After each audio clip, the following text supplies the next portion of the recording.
Om Swastiastu, Om Awigyanamastu, Namasyidam. Ya. Kita jumpa kembali semeton sami. Bertemu lagi bersama saya di Jero Pandit Spiritual Channel. Nah, video kali ini saya akan membahas ya. Ada pertanyaan yang menarik yang akan saya jawab. Jadi yaitu apakah sering dibohongi atau ditipu adalah bentuk bagian dari membayar hutang karma. Nah, itu pertanyaan yang masuk ya.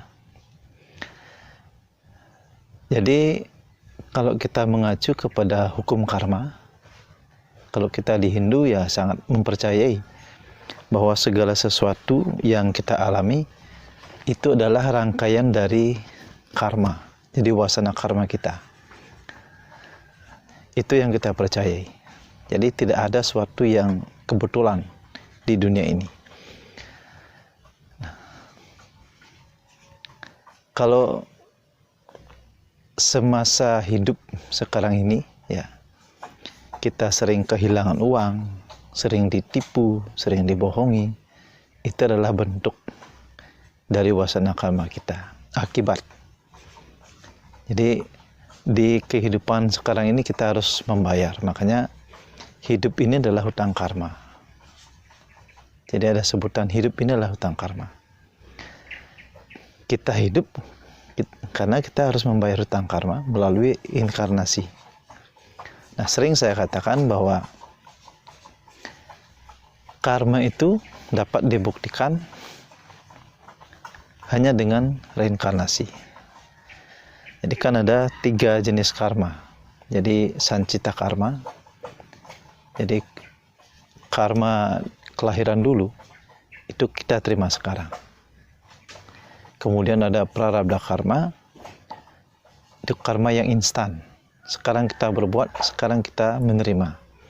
Kemudian kriyamana karma. Sekarang kita berbuat, kita terima di alam akhirat. Nah, itu adalah perputaran, tapi ketiga karma itu kita terima semua. Nah, sama halnya dengan apa yang kita alami saat ini, baik itu penderitaan ataupun kesenangan, itu semua bentuk dari karma. Jadi kalau di kehidupan kita dulu, kita sering menipu, sering berhutang pada seseorang, kemudian tidak pernah melunasi, tidak pernah membayar. Nah, di kehidupan sekarang kita menerima sancita karma. Jadi apa yang tertanam dulu, hutang-hutang yang tidak terbayar dulu, kita harus melunasi sekarang. Jadi buat teman-teman semeton yang sering ketipu, sering ditipu, ya, kemudian sering kehilangan uang, itu anggap kita sedang membayar hutang karma. Jadi ada pengalaman yang sangat menarik sekali. Jadi saya punya teman yang sejak dulu sering kehilangan uang, sering ditipu, sering kehilangan, sampai-sampai rezeki yang diterimanya itu minus ya. Jadi sampai mengeluh bertahun-tahun. Nah, tanpa disadari dia sering memanggil-manggil. Jadi kalau di Bali istilahnya ada yang nyerwadi, yang berinkarnasi, yang meragai kita, dia sering memanggil. Nah, suatu saat yang berinkarnasi pada dirinya itu turun melalui media.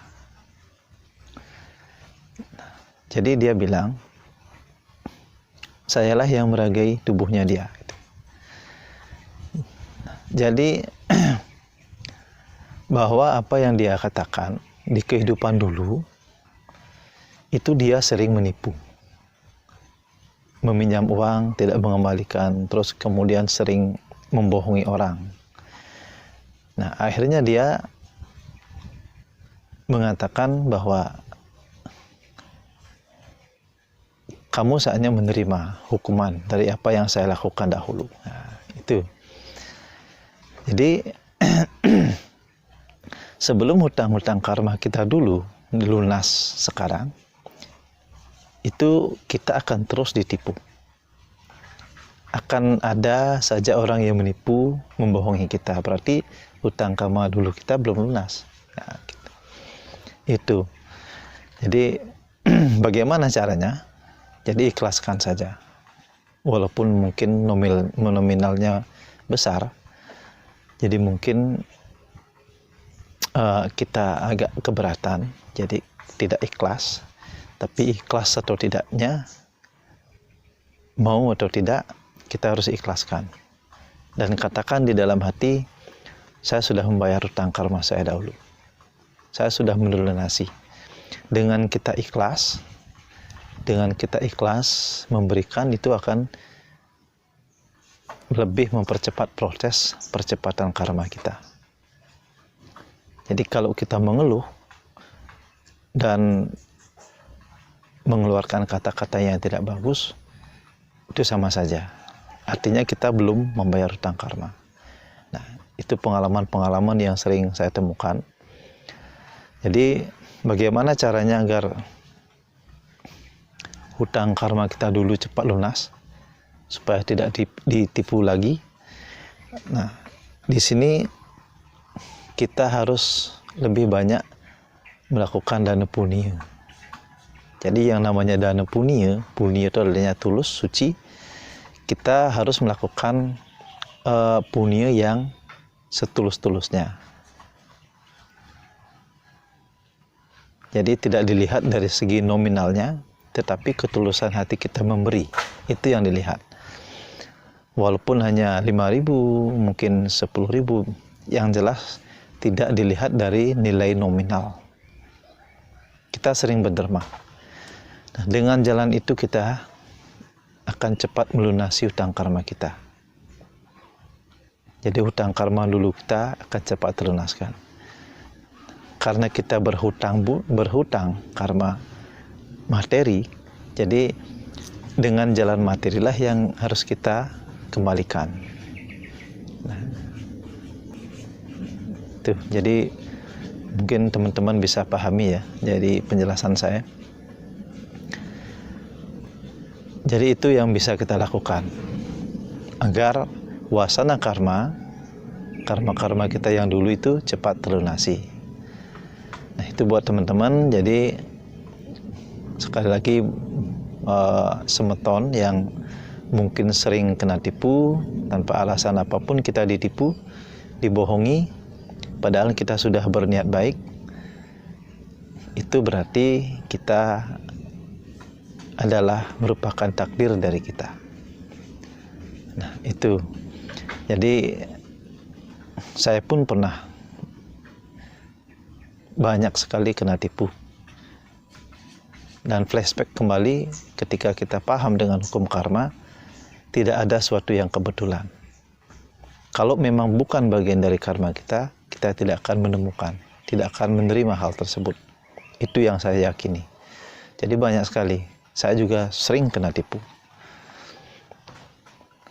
Nah, dengan memahami hukum karma, bahwa di dalam agama Hindu, karma itu sangat berperan penting dalam kehidupan ini.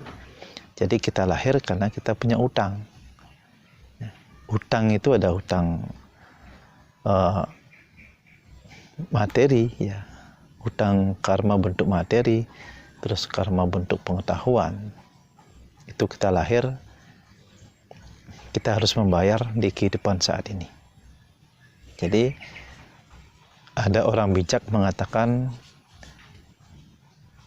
kita lahir adalah sedang menjalani karma, sedang membayar hutang karma kita terdahulu. Nah, mungkin itu saja yang bisa Tiang jelaskan. Yang jelas, semua apa yang kita terima di kehidupan saat ini adalah bentuk dari hasil dari wasana karma kita. Jadi ikhlaskan saja. Walaupun mungkin itu nominalnya agak besar, selama kita masih bisa bertahan hidup, kita doakan semoga yang berhutang kepada kita, dia memiliki niat baik, mengembalikan, dan jika tidak mengembalikan berarti memang mungkin kita harus membayar hutang kepada dia. Nah, itu saja.